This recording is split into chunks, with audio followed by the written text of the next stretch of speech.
Fantastic. You got the hot dog pan? Oh my God! I'm so glad you noticed. so decked out. I'm ready. Well, you always seem to pull it out. It's kind of my thing. Yeah. It's kind of my thing. Yeah. I'm Eric Anderson with Awards Watch. I'm really thrilled to talk to you guys today.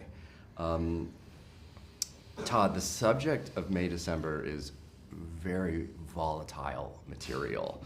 What was it about Sammy's script and its tone that didn't just say, can we do it, but we have to do it?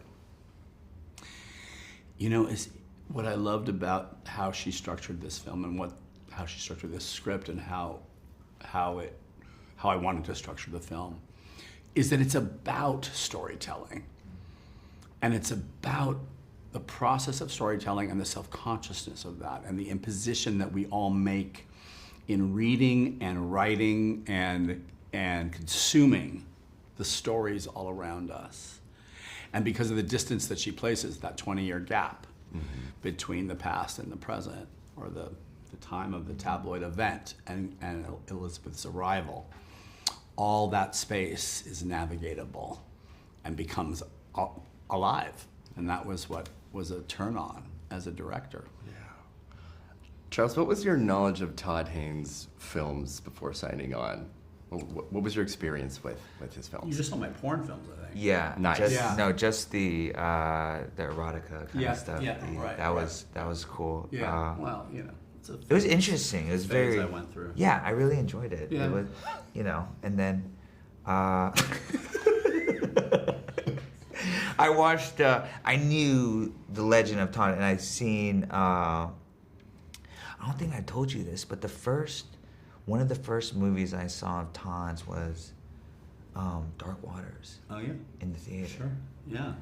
And I just remember loving it. And then I put two and two together, and then saw that I saw I'm Not There, and then Carol, Safe. I mean, Velvet Goldmine I've seen 4 or 5 times now. Nice. So you can only imagine what it was like when I found out I was going to work with Todd. For real. Charles, your body language and adult-child code switching is really phenomenal here. I could go on for hours about your performance. Can you talk a little bit about how you found Joe's mannerisms and how you made his internal thoughts external? Oh, wow, that's a great question. Yeah, thank you.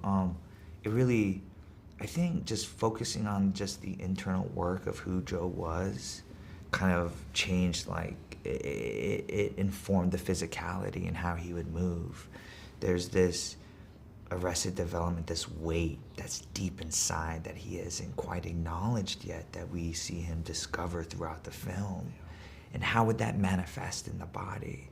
How would he, it's almost like there's a cocoon that's holding him, and with all these things that are happening simultaneously in the 2-week span of this film, when Joe's kind of starting to open up and break from that. And I feel like there's so much that can be told in the physicality. I think about Tony Leung in The Mood for Love. There's so much pathos. He only says a few things in the whole film, but he's just saying so much by doing so little, and just kind of seeing how that can, that was a very exciting part with, Joe. Yeah. Todd, how did you get to Charles for Joe? Because so much rests on his shoulders in this. Yeah. We went through our normal steps of putting on a breakdown and pursuing Korean American actors of this age. And I work with Laura Rosenthal. I've been working with, for so many years. We have it's such an exciting process that we hold hands and undergo together. She's a rock star. She is an amazing person and partner.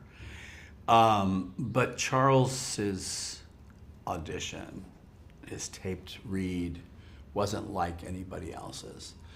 And it was, you seem to understand how much it was existed beneath the words, in between what could be uttered, in the blank spaces, deep buried inside. And so you saw a past and a present and ideally and hopefully a future for this character, all in the choices that Charles made from the very beginning. And that singled it out for me. That's incredible.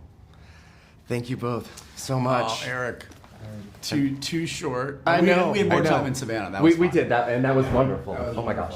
Yes, that was great. Thanks. Take care. Kimchi.